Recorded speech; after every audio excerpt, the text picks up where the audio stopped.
Aham Sukito Om Satte Satta Sukita Honto. May I be happy. May all living beings be well and happy. May all of you be blessed with long life, beauty, happiness and strength. I am very happy to have a chance to talk to you tonight. My last visit here, I think, will be 10 years ago. Long time.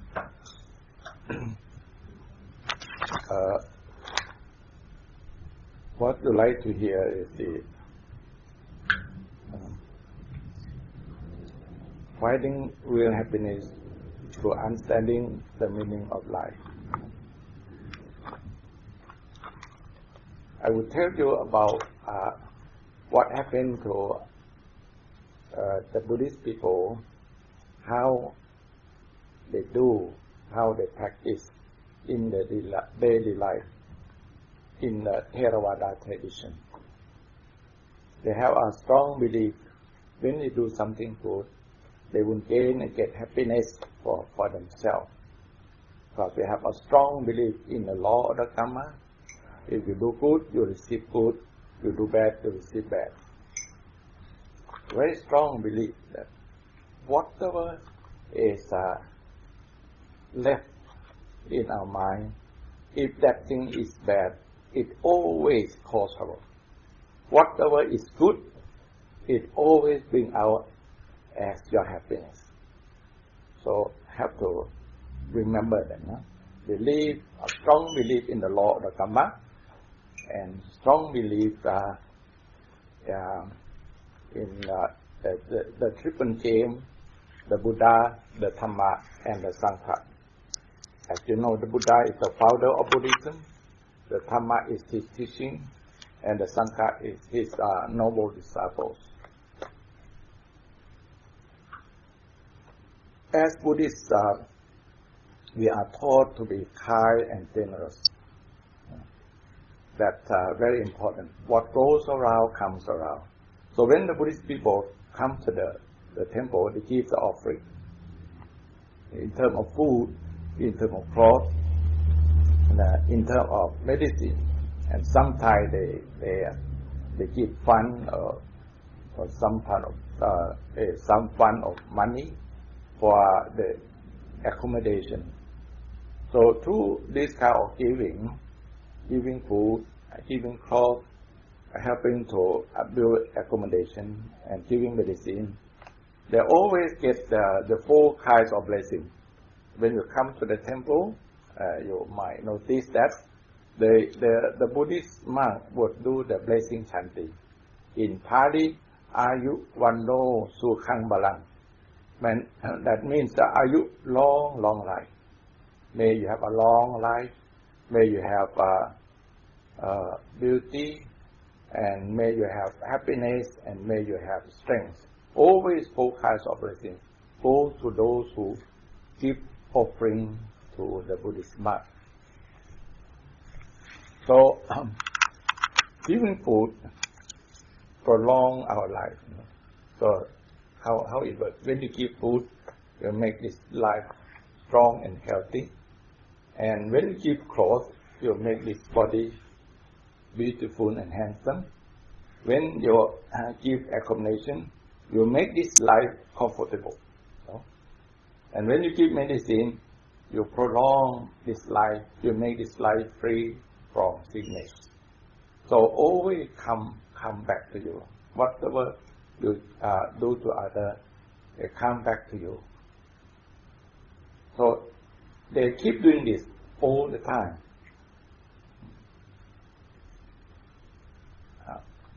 When we give things that what we believe, when we give things to the animal, we get 100 benefits. So quite a lot, huh? When we give things to those who are even not living a moral life, we get 1,000 benefits. A lot. And when we give things to the one who live, the person who live a moral life, 10,000. That means including nuns, novices, monks. So you always get 10,000 benefits. Suppose you have a chance to give something to enlightened disciples. The benefit that come from the giving unlimited. If you want to, you can later on in the future life you can attain enlightenment. So giving things away has a wonderful benefit. Don't forget, no. So even I read from the newspaper that in the very hot day, don't forget to have the water for the birds. If you feed the birds, you might cause trouble to the neighbor. Sometimes they don't, because the birds come regularly. It could cause trouble, and your neighbor might not like it. But the water is necessary for life. As we see at the temple, they're very happy. Of course, in the temple, a big temple like us, we feed them every day. We feed the cats, we feed the birds, and even the folks come out at night. So they would feel that having a good venerable around, they feel happy. Okay?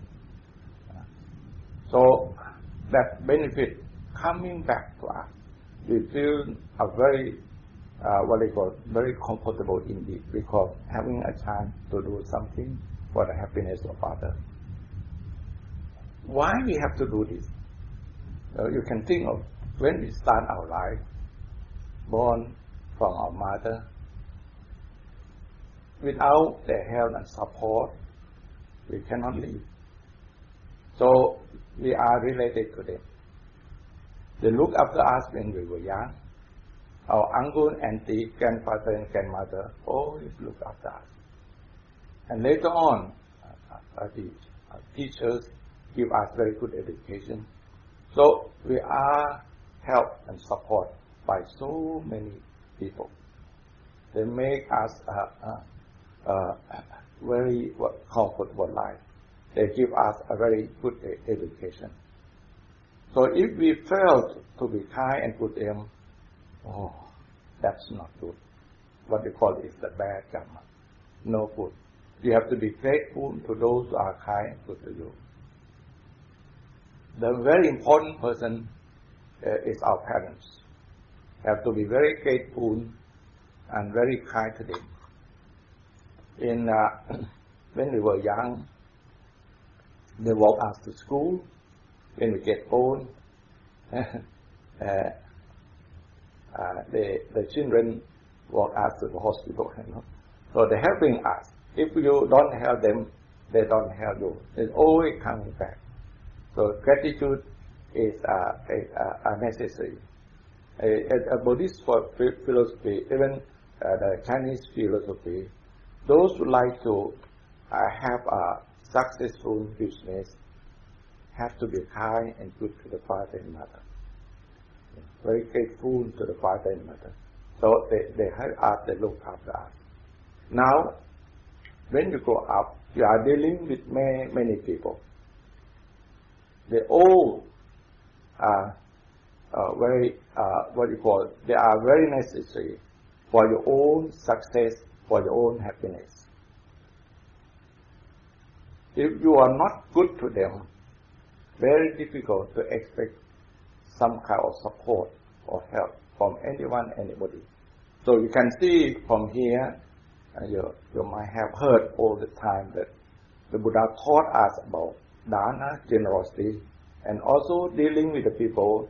The Buddha taught us about the full sublime state, metta, loving kindness to all living beings, without exception.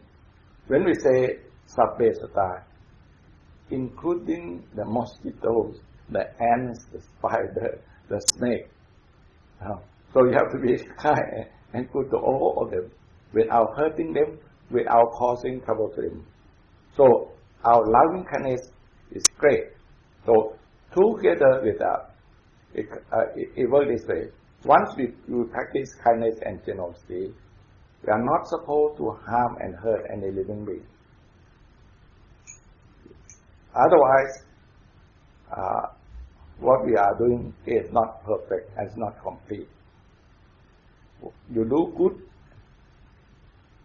to some, and then you do bad to others. No good.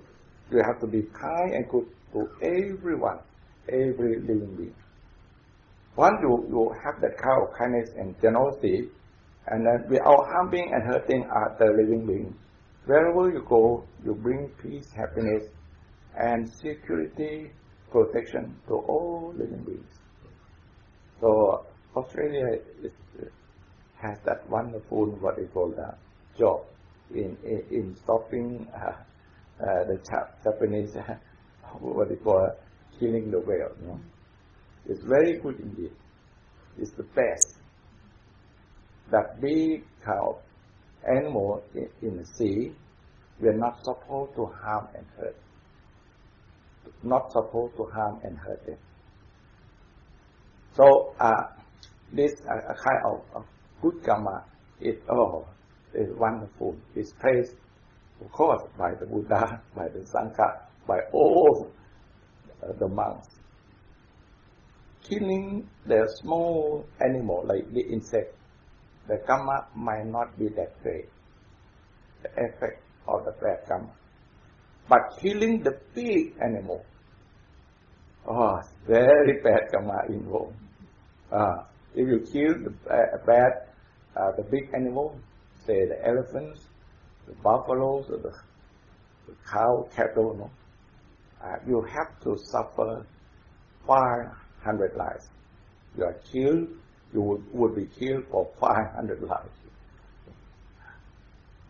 Even you kill yourself, you would suffer that kind of karma for 500 lives. So no good. We are not supposed to cause trouble to anybody. We have to be good to all living beings. Suppose you are on the beach, looking at the sea, thinking of all animals there. Wish them well and happy. May they live a long, long life. You are a wonderful person lying on the sand and giving your loving kindness to all living beings living in the sea. If they can understand, if they can read your mind, they will praise you. You are a harmless person, bring happiness and peace to everyone. And then when you go to the forest, you are a harmless person, you spread your loving kindness out, sitting under the tree or in the cave, spread your loving kindness to all living beings. May they be well and happy. So that the animal would sense it, that you are a very harmless person. They welcome you, they're happy with your presence. But you have to be careful because there are animals that don't have that wisdom. You have to be careful. They could harm and hurt you because of fear. But normally you would escape from the trouble because your loving kindness is so great and so powerful. So the Buddhist monk living in the cave or in a mountain, they bring peace and happiness to all living beings over there. So this kind of feeling, wherever we go, we sit under the tree in the cave, we have a sense of happiness all the way because our mind is wholesome. So it's a must. This one life is so holy, so sacred. We are not supposed to harm and hurt. We have what they call, we must support life, make our life stay longer and longer, as long as possible. So good karma from bringing a kindness and generosity together with observing the first precept, not killing any living, is great. It's one of the best. So don't forget this. Wherever you are, whatever you do, make sure that you are kind to yourself and kind to all people who are surrounding you. Don't forget If you have partners, you have sisters living with you, you have friends, make sure that you sit back and relax and make your mind calm and peaceful. Wish for your own happiness and wish happiness for the person. See them in your vision. May they be very happy. Even that person is hard to appease, still have some sort of negative feeling toward you. At least your mind has been pure, whatever, has been pacified.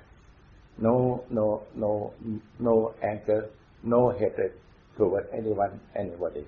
So, anger is the cause of the trouble.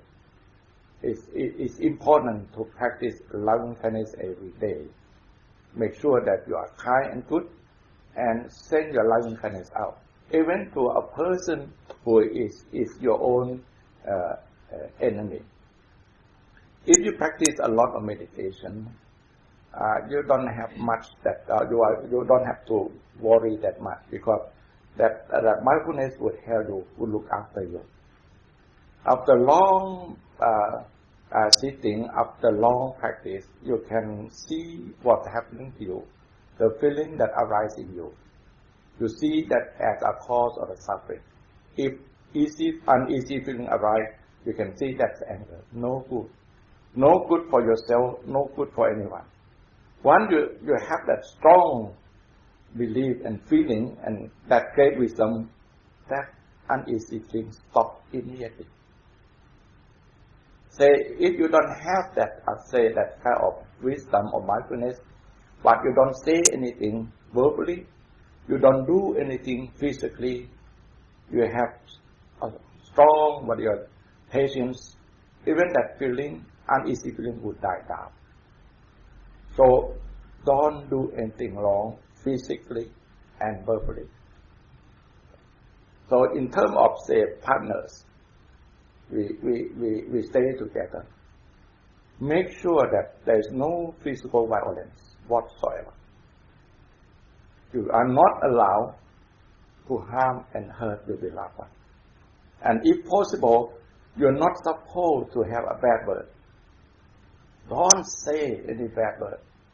Otherwise, love has no place to stay. So don't say. When you see tension arise in your partner, in your wife, you back off. And if your wife, you see something happening or tension arise in your husband, you back off. And if possible, don't get angry at the same time. So this make our life so peaceful, so calm. The cause of the trouble, the split of the family, divorce and separation, come from the physical violence and bad words.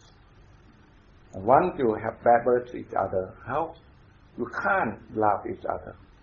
So, and then nowadays, the worst thing is that, of course, like a telephone, the mobile phone is good and very helpful, but it creates a lot of trouble.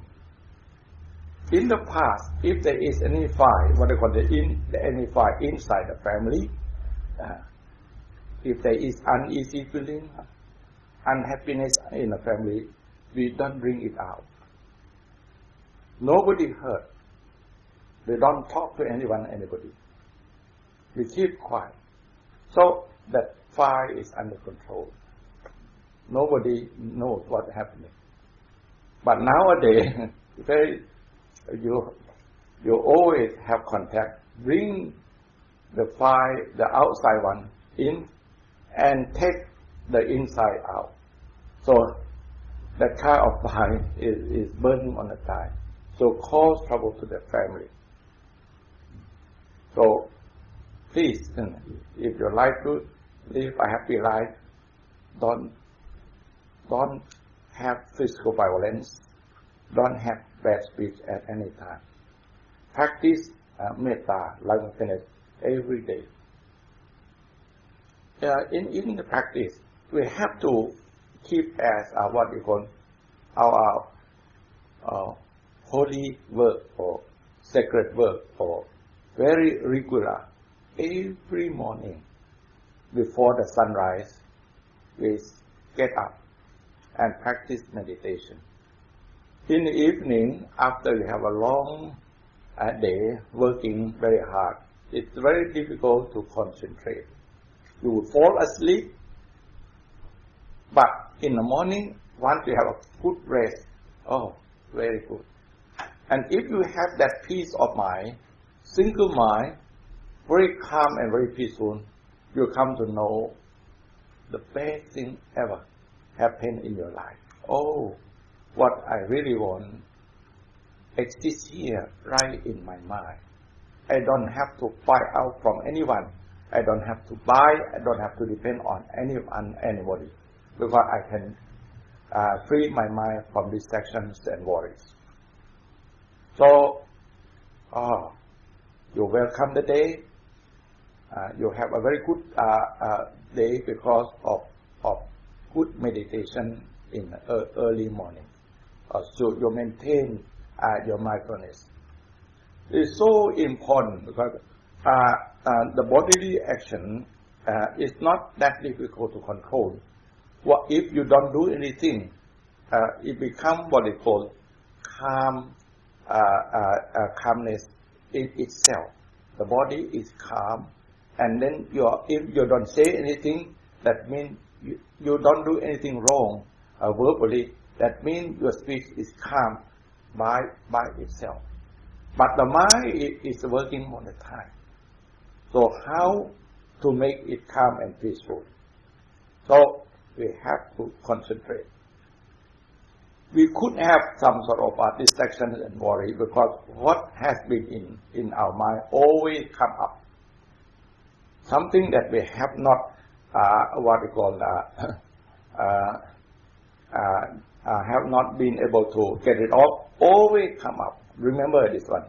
The ignorance that we have, delusion that we have, anger that we have, always come up as distraction to the mind.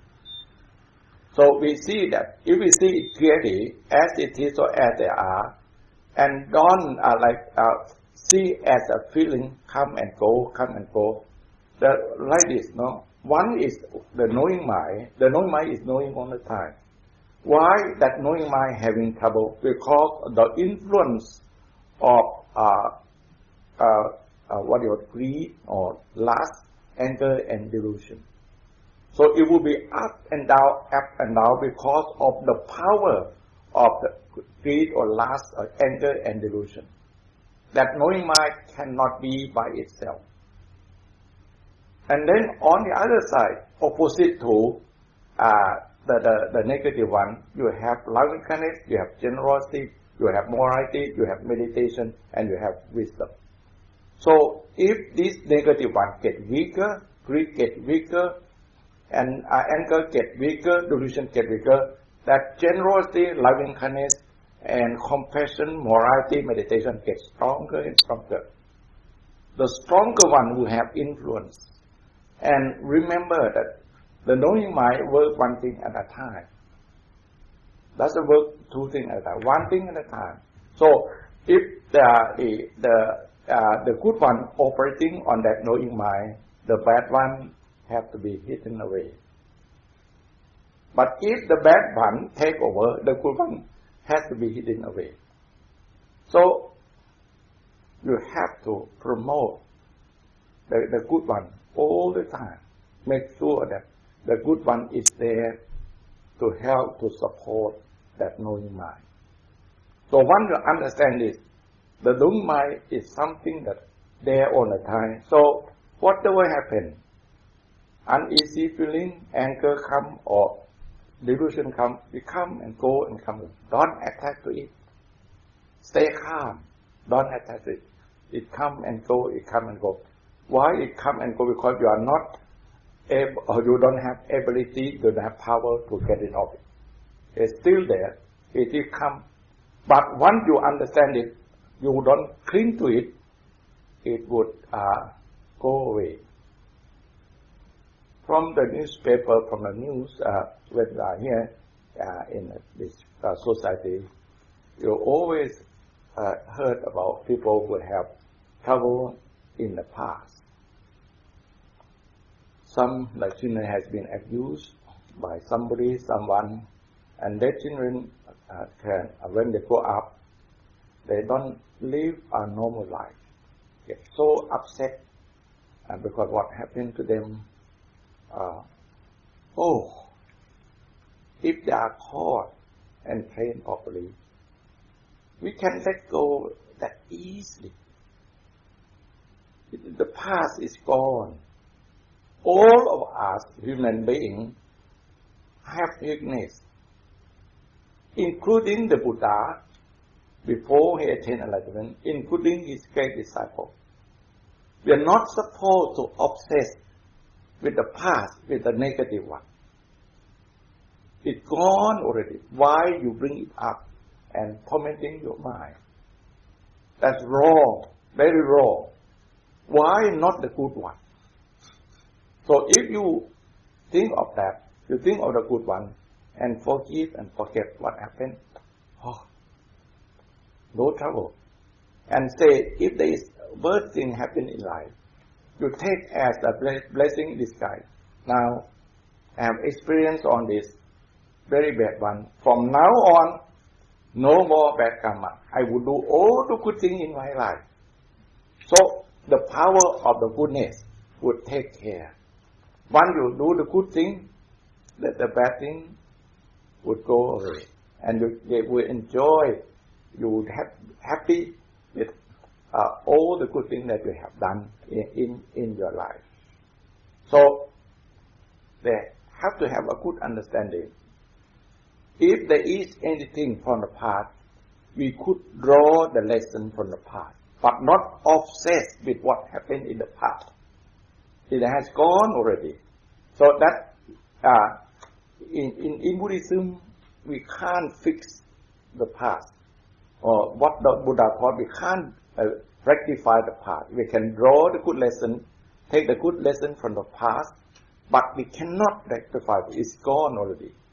Like Dalai Lama has said that the past is history, the future is the mystery. So it's gone. The practice have to concentrate here and now. So once the mind let go of the past, stay in the present, doing the good karma, no trouble. There would be progress, there would be happiness and prosperity, all the way. So you can see that from the very well-known disciple of the Lord Buddha, the Venerable Angulimala, have killed so many people. So he couldn't have killed his mother, but the Buddha interrupted. So, but of course, you can say that the Angulimala has good karma in the past, from the past. What we call the seed of enlightenment is there to grow and to come up. We want somebody and someone to point it out or to show him the path, and then he would recognize that and he would be a good person. So the Buddha come and talk to him, and then he joined the monkhood and attained the enlightenment. But what he has done to others, in spite of enlightenment, he still has to suffer. When he goes around for alms collection, whatever people have done, the boy tried to chase the bird or throw stone, a stick to the bird or to something, and always the stone and the stick land on his head. He got bleeding every day, but he accepted that. So what I try to say is that the past is gone. We have to concentrate on the present. We build it up. That knowing mind never dies. Instead of, in spite of having all kind of trouble, ignorance, stupidity, that knowing mind never dies. And that in that knowing mind, there is a seed of enlightenment. The good thing is there. If we look after it, if we look after that generosity, if we look after that morality, if we take care of that meditation, we would have a wonderful life. No trouble at all. So first, in order to have a good life, try your best to be kind and generous to everyone, everybody, and follow by what they call the pleasant words. Choose the good word to say to your friends and to others. Never use the bad word at any time, and always helpful to everyone. If there is anything to help, to support, even your physical help, you do that. You help others, and then always polite. Then when you come to the what they call the four sublime state, loving kindness to all living beings without exception, compassion to the poor, to the uneducated, and to help them in a way you can, and then happy with those who are happy in life and successful in life. And then if anything goes beyond your control, you just stay with equanimity. So here you can see that there is no place for anger, hatred toward anyone, anybody. Full of loving kindness. So if you have this kind of feeling, you have loving kindness to all living beings, you have compassion to the poor, uneducated, to the desperate. You're always happy with those who are happy in life, and always stay calm when anything goes beyond your control. There's no room for suffering. You would have happiness. So don't forget, the full sublime state is what the best is the best kind of virtue. We must have this. Make sure that you practice loving kindness every day. May I be happy, you say, may all living beings be very happy. So keep doing this. Anger would have what they call less and less, and then at the end, there's no room for anger. The compassion, the kindness take over. So that make the mind happy. What the teacher said is that this knowing mind is crying for happiness all day long. Like all of us want happiness. All of us like to have peace. But we don't do the cause of the happiness. This is our trouble. So keep doing the good thing. And then in order to perfect that generosity and kindness, of course, what we call the morality is involved. All of you might have heard that we have no killing, no stealing, no committing sexual conduct, no lying, no drinking intoxicating drink. Why no stealing? Because, no. If you are kind and generous, it's opposite. It's a go against your virtue. One good story from a man who found the money in his taxi, $1 million, and he returned to the owner. He said, it's beyond me to take what is not given. I have to return this money. And quite a number of the young children from Thailand, even here in Australia, the one lady who found the money, and somehow they fall to the ground, and then with all the what they call the name and everything in there, and she asked me what to do. I said, go to the police and report and return. Ask the police to return to the owner. What the police said, I'm happy to see a person like you. This kind of person still what exists in this world. So it's against our kindness and generosity. Never touch. If you have anything from stealing or from corruption, what they call is stolen property.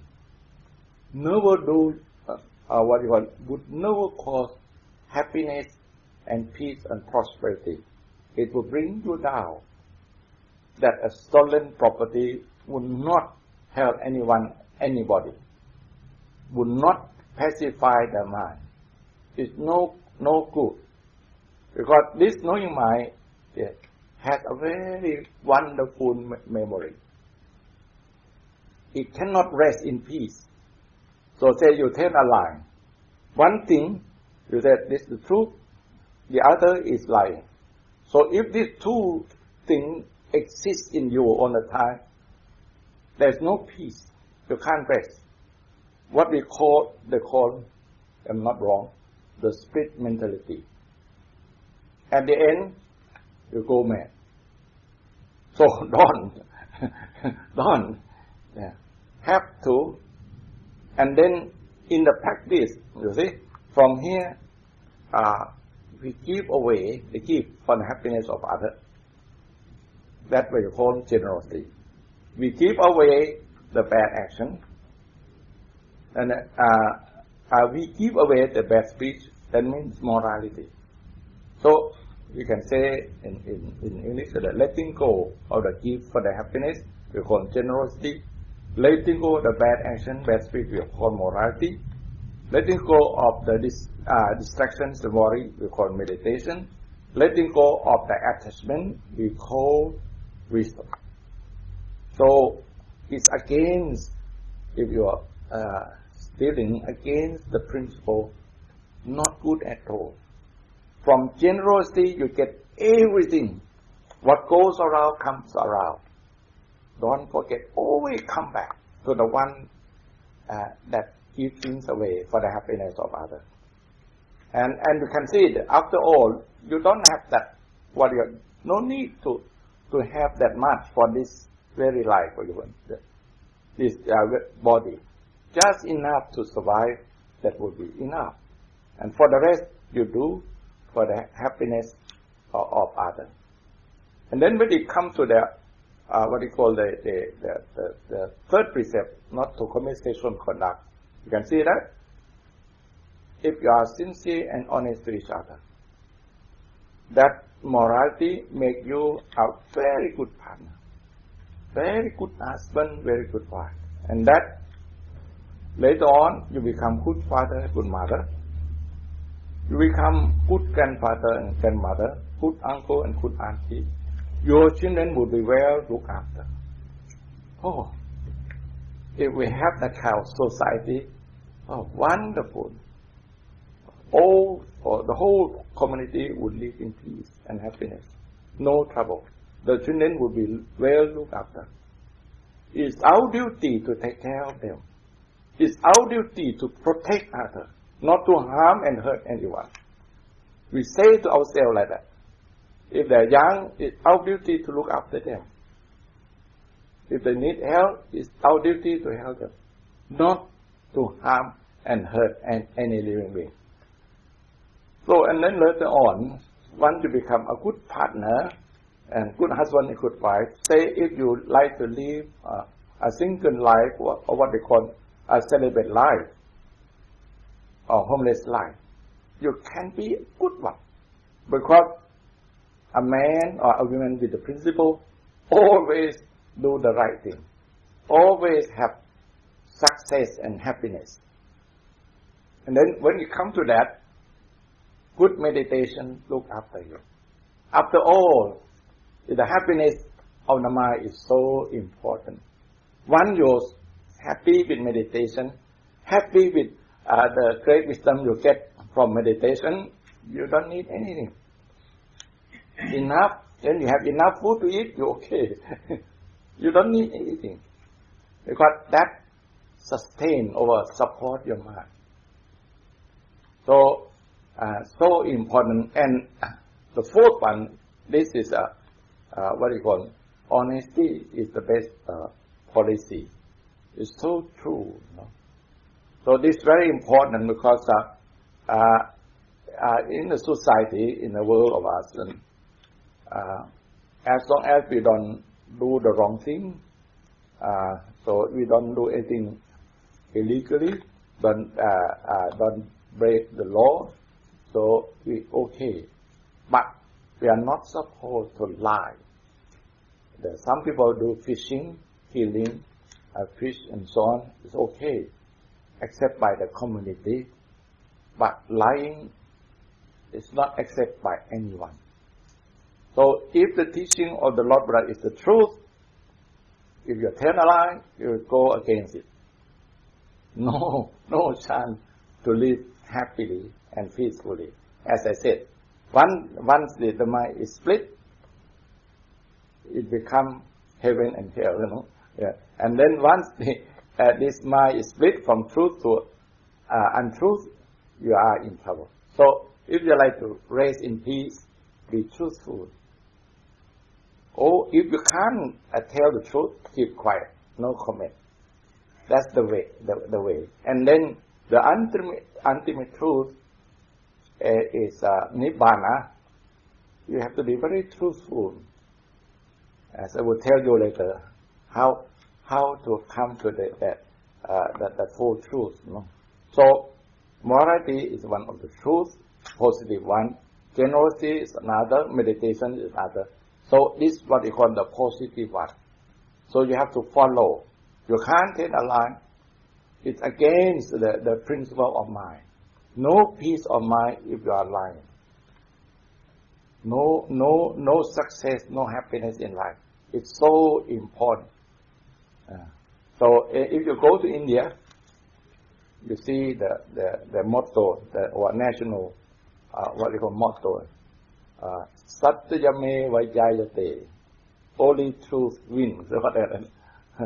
Satyame, like a truth. The truth would win over everything. So, Satyang ve amata vaja, what you call the truth, the right speech is the ultimate truth. So we are not supposed to tell a lie. And the last one, that they are not to drink intoxicating drink. These are very hard in this kind of society. Many people can't, because a lot of people, what they call, have that social drinking. They can't stay away from that. But if you can stay away, that's the best. But in practice, if you like to be truly wholesome, truly positive, you have to make sure this whole body is not the place of the trouble. This body have to be wholesome. The action have to be wholesome. The speech that from the mouth have to be all wholesome. So you are not allowed to take anything that could create trouble to the mind, carelessness to the mind. Not allowed. Coffee, tea, okay. Soft drinks, okay. But not intoxicating drink. And you can see this way that the teaching of the Lord Buddha have saved so many lives.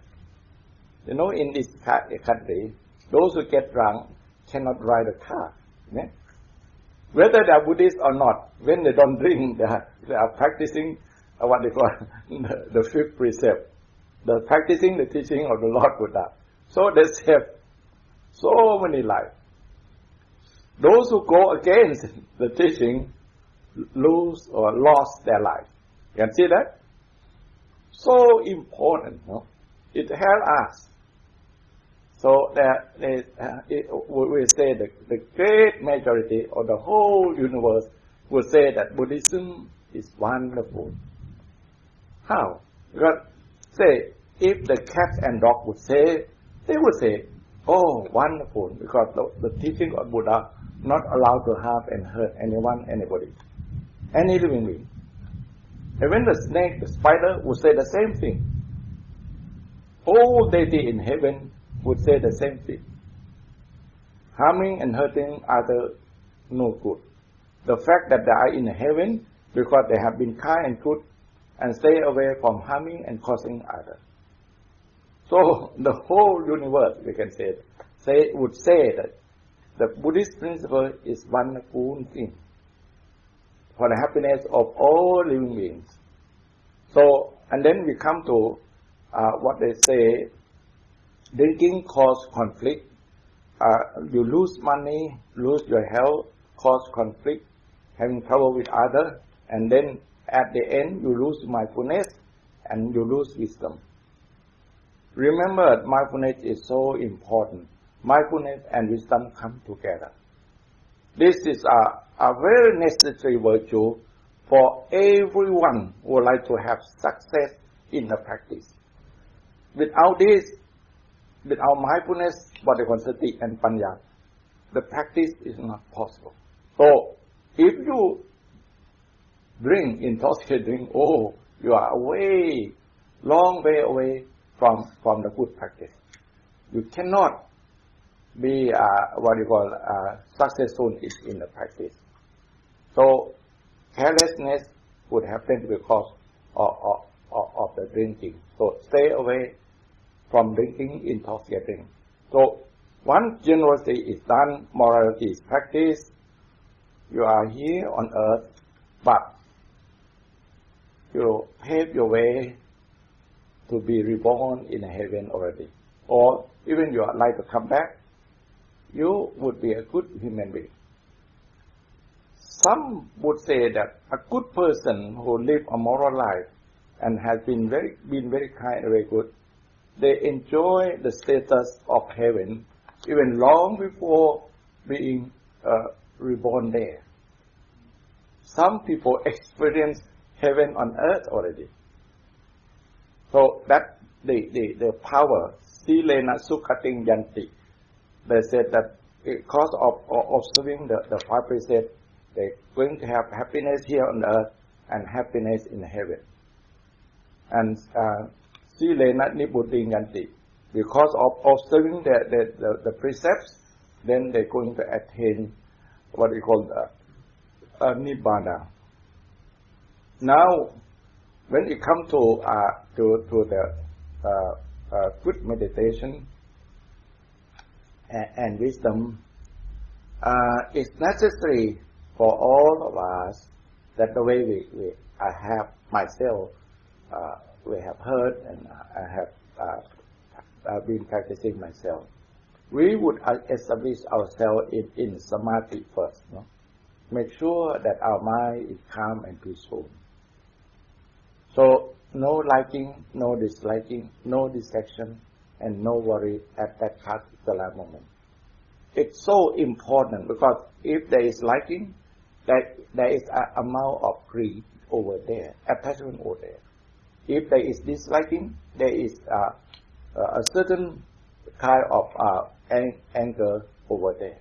So no good for the mind. The single mind is so important. You have to have that single mind.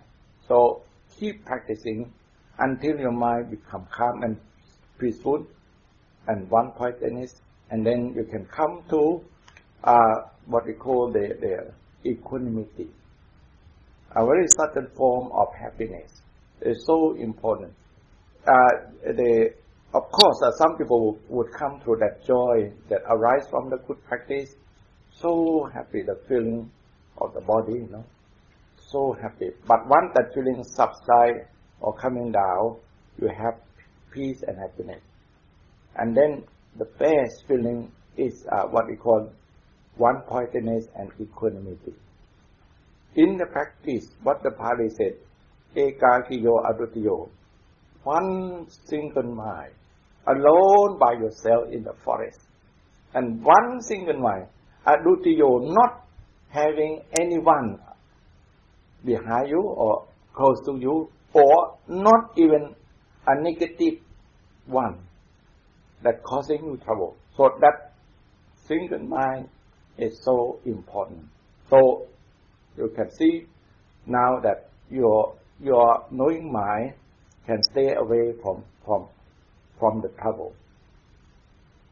So what the teacher said here is that whoever make his or her mind balance, away from liking and disliking, that person can be free from suffering. I repeat again, whoever make his or her mind balanced away from liking and disliking, that person is free from suffering. So it's important to have that mind balance. Now, if you like to have a good practice, once the mind is calm and peaceful, look at this what we call the body. In the Pali, they call rupa, the body. How it come about, what we call life. That life have 4 things, or 4 elements: earth, water, air, and the 5 elements. So all these are subject to change. And it doesn't belong to us. It's here on this earth, or come, of course, from the father and mother, but it's earth element, the water, the air, and the fire element. So they are subject to change. The knowing mind coming and using this body as a temporary house. So one day, the body and the knowing mind have to be separate, have to depart. So, and then there is something what we call, here we use the citta as knowing mind. The cetasika, what we call something that coming out from that knowing mind. We have feeling, vedana, perception, sanya, mental, sankhara, mental activities, and then consciousness, vijnana. So all this come and go, arising from that knowing mind. So once you understand that, you see this is not you, understand it properly and clearly, because you are dealing with now with the Four Noble Truths. We can say that here, this body of us, in this body of us, we have the suffering, dukkha, they call, and we have the cause of the suffering, samudaya. Okay? The cause of the suffering is here, the suffering in here. What is suffering? Birth, old age, sickness, and death, and so on. This coming from greed, hatred, and delusion, or lust, hatred, delusion, or coming from craving and desire. So on the other side, the end of the suffering right in here, and the path leading to the end of the suffering is right in here. So in the very same place. So what you're supposed to do? So now there's a choice for you to select the negative one or the good one, the good or the bad.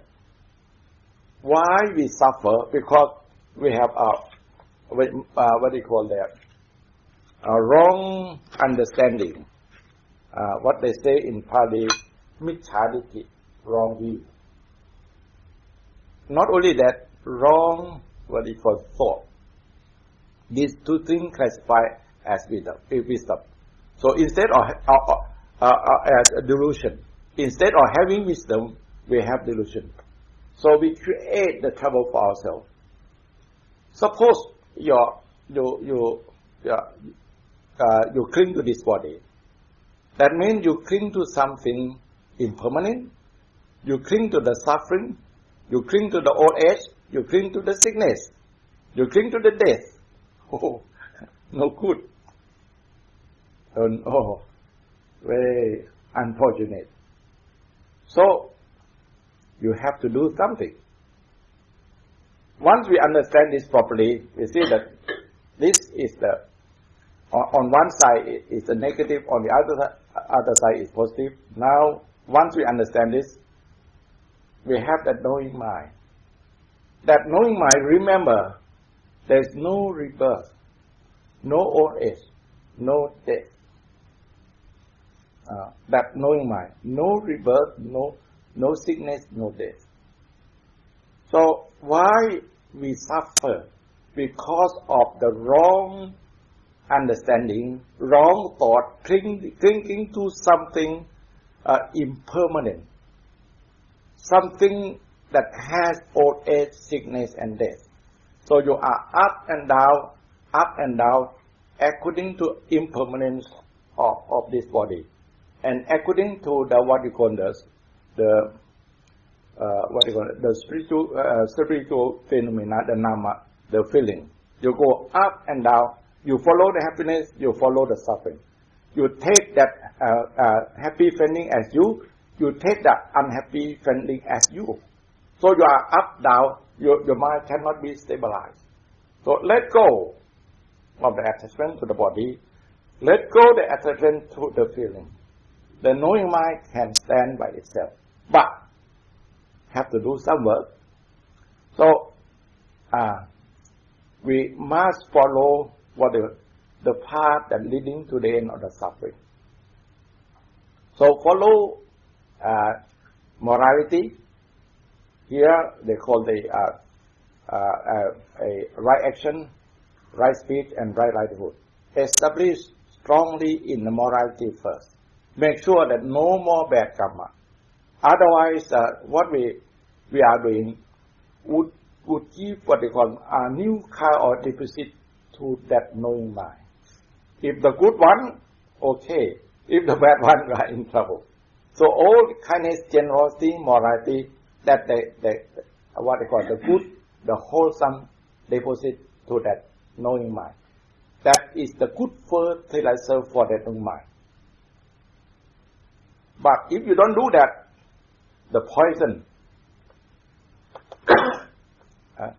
lust, greed, anger, delusion, the poison. So the seed of enlightenment would not grow. So keep practicing morality and practice meditation. Once you have good meditation, very calm and very peaceful. Sometimes they say that once your mind is calm, peaceful, the Dhamma, the teaching of the Lord Buddha, the whole thing, the whole process of understanding would dawn upon you. You would know. Say, you suffer because of the clinging. The body itself doesn't know its own suffering. The knowing mind, in fact, there's no death, no sickness, no old age for that knowing mind. So, because of ignorance, you cling to something impermanent. But if you remove that attachment, that knowing mind stays by itself. That means that end of suffering is right here in us. And the path leading to the end of suffering is right here in us. So we can see that sometimes even as far as they can see that greed and generosity is just the same thing in that knowing mind. So you can see that. So if you remove that, the good thing right there would arise. Of course, in practice, we can't say it's the same thing. We have to get rid of it first. So when we get rid of it, where they are, where they exist, we can't see. So right in the person itself, only it doesn't come up, no more power has been dead, so the good one take over and the good one has the perfection. So have good understanding and having good strong peace inside, and you can see the truth. Now you see the suffering, the cause of the suffering, now the end of suffering, and the path leading to the end of suffering. But in practice, it's higher level, no? So, as for a person, I like to remind you first, if you like to have a happy life as family, you stick to the 5 precepts. Don't go too far. Don't practice too much meditation about the inside one. Otherwise, you will run away from your partner. No good, yeah? No good. You can't. The best is that you're alone by yourself. By yourself. And then when you have good meditation, you spread your loving kindness to all living beings. You have everyone as your friends. You see everybody as your friends. But once you have family, you have partner to look after. The thing is that in morality, when you become husband and wife, partners to each other, there's duty and responsibility goes along with it. You can't escape this one. Those who fail to do duty and responsibility is not good husband, is not good wife. Okay? So you must follow what you call the rules of the game, no? Duty and responsibility come along. So why they say that's our saying in Thai, no? Husband and wife take as one life, bear with each other in time of suffering and happiness. Remember, husband and wife take as one life, okay? Bear with each other in time of happiness and suffering. And that marriage life would last long if you have sincerity. And that sincerity is lasting if you practice the teaching of the Lord Buddha, okay? So this is important. But if you like to go beyond that, to a single life, now is the time to see the truth. What happened here, inside you, the whole body as it is, as they are. Now you see the two kinds of truth, the conventional one and the ultimate one. The conventional one, my body, and my life. But the ultimate one is the four elements. You see as it is, as they are. See something inside there. When you see it as it is, as they are, you cannot fall in love with this body. Oh, no. Because this is full of what you call the loathsomeness. Nothing. So the purity of the mind is far better. Far better than this decaying body. You can see. So if you still love this body, what will happen? Old age, sickness, and death, and separation would follow. For how long you're going to suffer? And if you don't practice life after life, you have to suffer from old age, sickness, and death. Oh, too much suffering. So let go. Let go of this body. See as it is, as they are.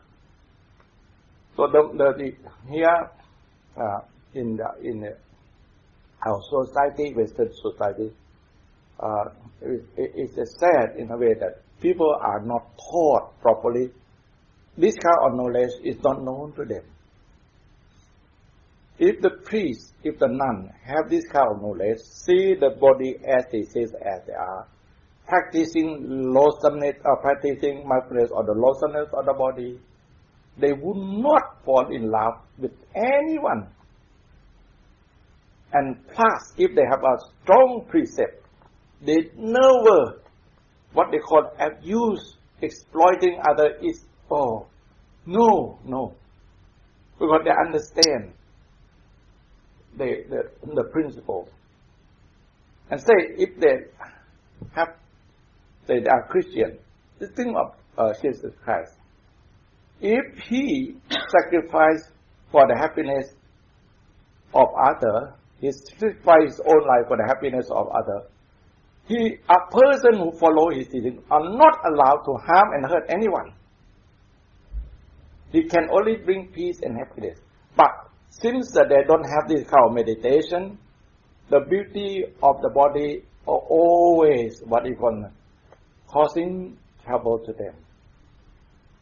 What you call lust and attachment to the sensual pleasures, far too strong. So they have to break the precept or do something wrong. So for all of us as a novice or as a monk, we have good practice. It's a must of us to see the body ugly. See it all the time. If the practice is like this, because no matter what happened to you, as I told you before, whatever is there, if you cannot get rid of it, it always comes up to show itself to you. If you still love, that love will come. If you still have attachment, that happiness will come, even in your own dream. It always comes. So you have a good practice. Now, once you see it, the danger of it, you go against it. All that ignorance would surrender itself to the great wisdom. Once they see the wisdom, they run away. They could not face the great wisdom. Always run away. Say, greed would run away from generosity. And all that kind of anger would run away for a person who have good meditation, full of loving kindness. All this kind of attachment to the sensual pleasure would run away from the great wisdom. Would not be there. Because nothing. All this is just the skin of the body, all the flesh and the bone there. Nothing for us to love. If there is anything, the purity of the mind is far greater than anything we would have in life. So now we understand. Even not only that, if the happy feeling and unhappy feeling come and go, we see as unreliable. What we call Vedana. Stay calm. So once we stay calm, that equanimity, that one-pointedness on mind is there to support us. And once it's there, the wisdom helps us to look after us. Our compassion and kindness go everywhere. We feel very, very happy because of good understanding of the teaching. So one day, when this body has to go, we say goodbye to it. But have to practice. Our practice has to be strong. The very important part is the mindfulness, sati, and samadhi, what we call that concentration, and the panya, the wisdom. So important. We cannot stay away from this. If we don't have this, the cause of trouble would come.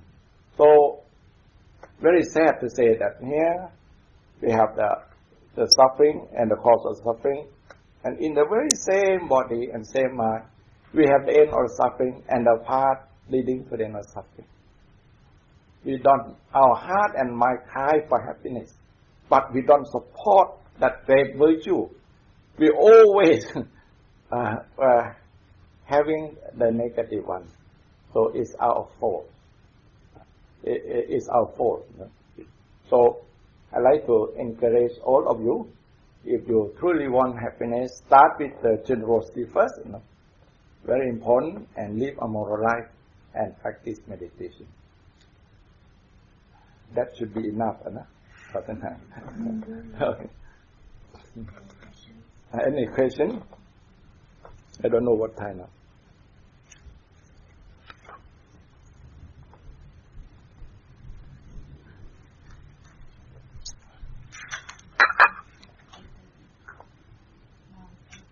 Yes. Okay. I think that is that. That's a question. Thank you. We don't have a break, so if you have any questions to ask, please. I'm happy to have a chance to come here after a long time. It's part of my karma.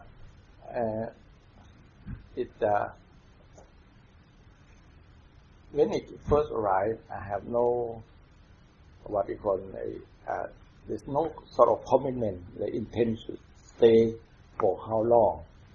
I just stay on and on for so long.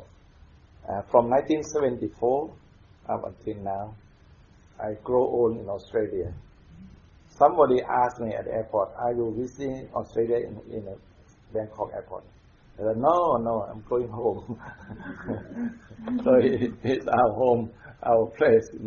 So please do your best and try to practice. So this kind of good atmosphere or good feeling would help the society. What we need is a good rain, in Australia, and good government. In the past, good king and good rain. So if we have these two, wonderful life. So in order to have a good season and good rain, there is no other way. We have to behave ourselves. The heaven will look after us. The deity will look after us. If we don't behave ourselves, we will be in trouble. So we have to practice, make sure that you have a good meditation every morning, as I said, or as long as possible, if you have a chance. And always stay, the mindfulness should be with you. Wherever you go, whatever you do, there, with the present. Don't cling to the past. If there is anything, draw a good lesson from the past, but not obsessing with the past, okay? That no good. So whatever is done, and whatever bad thing has done, we forgive and forget. Work ourselves on the good karma. That good thing would look after itself. All of us, as I said, we make a mistake. So, and if you have anything at all to blame, don't blame a person. Blame the ignorance. So it will be better. If any person creating any trouble to you, don't blame him in person, or don't blame him personally. Blame his own ignorance. And think of yourself, if you have your own ignorance, and he or she has her own ignorance, then you should be forgiven. Okay? Any question? Yeah? Apart from meditation, or in addition to meditation, how else do we stop obsessing or clinging to things that have happened in the past? If keep practicing, if you have a good meditation, the mind works one thing in the past. Keep practicing. Don't when you see that your mind going to the past, bring it back. Like in my case, especially when I travel in the aeroplane, I have nothing to do. I repeat the virtue of the Buddha again and again. Go on and on. Think of what he taught. On and on. So when I feel free, So don't forget. Don't. I like to tell you. Train yourself. That's the level of the practice. First, what they call to have good meditation. They call restrain the sixth sense. So don't say if you see, you hear anything, say you're watching TV and all that. Not helpful. Because the eye is the gateway. Like this. When you practice the 5 precepts, you don't do anything wrong physically and verbally. Okay? But when it comes to meditation, the control of the 6 senses. In order to control the 6 senses, you have to meditate.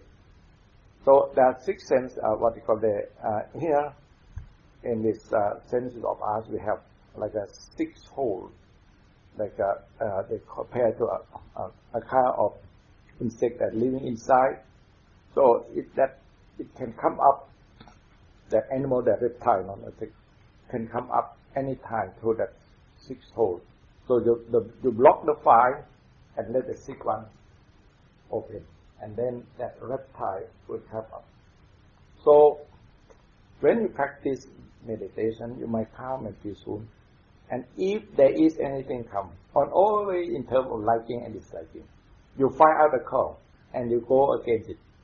And like this, if there is anger, what we call the fire, that fire can stop if there is water to stop it.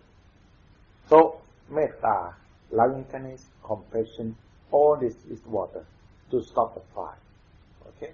More and more loving kindness, more and more loving kindness, the fire of anger will get weaker and weaker. And then if, say, you have trouble with the sensual pleasures, so with the body, and you see the ugliness of the body, again and again, over and over, see in yourself, see others, that kind of, what do you call it, good understanding would help. You would stay away from the sensual pleasures. And you eat anything at all, it come up. There's always what they call, if there is a cause, if there is trouble, there would be the cause of the trouble. We find out. In fact, let it happen and see as it is as they are. And also, if you have a good practice, that just feeling, okay? If you don't think it, it stops. Okay? Whether good or bad, it stops. You cling to it, because you don't have power. Your meditation not strong enough. So it come and go. It's not you. Anicca, dukkha, anatta, as taught by the Buddha. It's not you. Sanya, the perception, is not you. So how to turn that perception into great wisdom? That's so important. So it come and go. It's not you. Something comes to disturb you. And if you try to understand it properly, it will go away. So all the ignorance would surrender to the great truth of wisdom, truth of meditation and mindfulness. Would not dare to face the good one. Now keep practicing, so it would go away. And also see as something, the weakness in your mind, so as something to help you. If you don't see your own weakness, how you can be progress in the practice? When it comes to the practice, even the bad people causing trouble to you, it's very hateful. So if you good to someone also and good to you, what you call exchange of the goodness. In Thai, we call the mu pai kai ma, the pig goes and the chicken come like that. You exchange the goodness, 50 and 50. But if you have great patience, forgive all those who are unkind to you, you get 100% goodness. The great benefit lies in you. That's the practice. Okay? And what that the Buddha taught us. You're not supposed to harm and hurt anyone. There's one man who was so angry because of what happened with his wife in creating the trouble. He said, "Oh, go what they call that? What I should kill, so I can be happy." What the Buddha said, "Go tang katawa sukhang seti." You should kill your anger, and you will live happily. So always, and then at one time, what the Buddha said, because the Venerable Ananda asked him to leave the place because people blame him. Oh, all sort of bad words, told to the Buddha. It was like, oh, we have to stay here. When he said, "Ahang nago sangame," I'm like the big elephant that goes to war, would bear all the arrows that might come to my body. So why I have to bear? Because the great majority people are immoral. The big elephant and the arrow, so you can't miss it. So if you have good understanding, forgive and forget. So the trouble would not arise in you.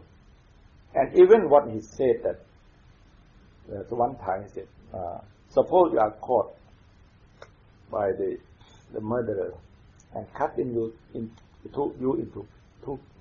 pieces. If you still angry with that murderer, you are not following my teaching.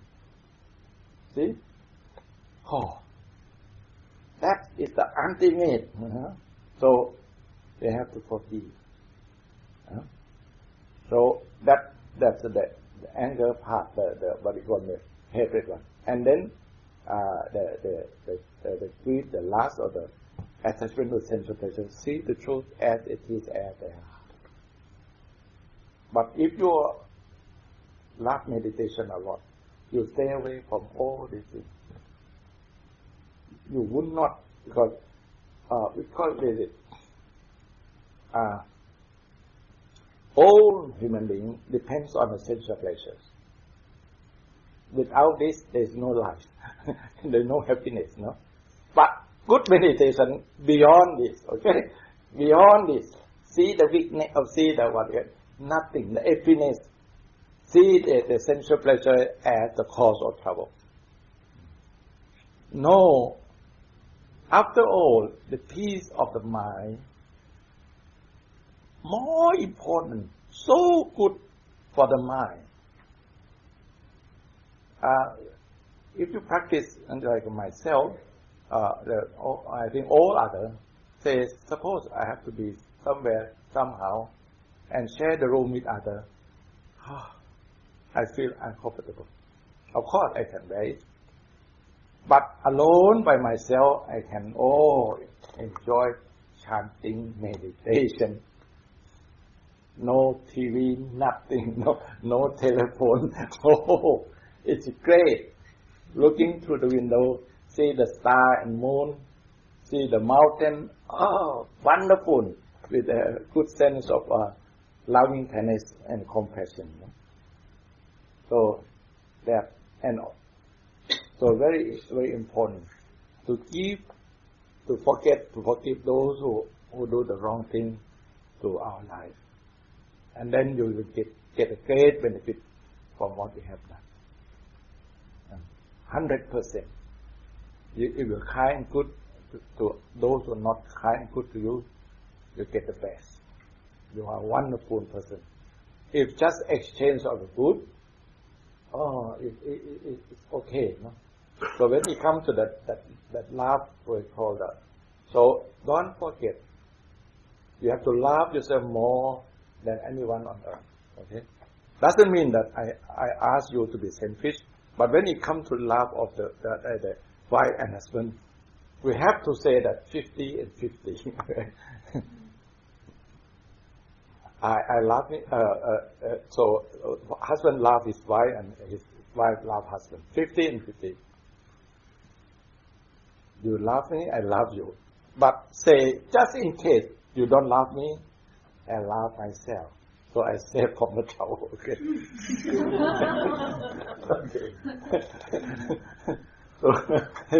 So I can look after myself. And also that I like to, because in the society, quite a few people turn up to me and ask when they have a trouble with the family, say the husband and wife split, no? They have their young children to look after. They say, oh, be kind and good to each other. Don't, husband and wife can separate and go different ways. No? One says no love there. But a human being has only one father and one mother. Make sure that both sides look after children. Give access for father to come to his, because that his pride, his happiness, his honor, everything is there. So that once you deny that, oh no. So I always, please. In practice, if you give in, you have patience, you are kind and good, okay, you do the right thing. And if you try to win over to the court, you lose your money and lose your own virtue. No good. So a person can, a young lady can have husband or a young man can have his wife again, or can marry again. But the children have to be well looked after by both sides. It's so important because what we have seen that, of course, the young one have to be with the mother, and the father have to help and look after. I have seen myself, like a good lady can look after the children very well, and the father supporting, and the children can have good education. Some of them graduate, have a good job, and all that, because of good heart of mother and good understanding of father. Separation is okay, but duty and responsibility that come along, we have to what they call perfect it. Failing to be a good father, good mother, no good. So that's my advice. And some, of course, they listen to me. Some may not listen to me. But I always said, must give access, and your help. You can help husband, or the husband can help wife. And then when they come to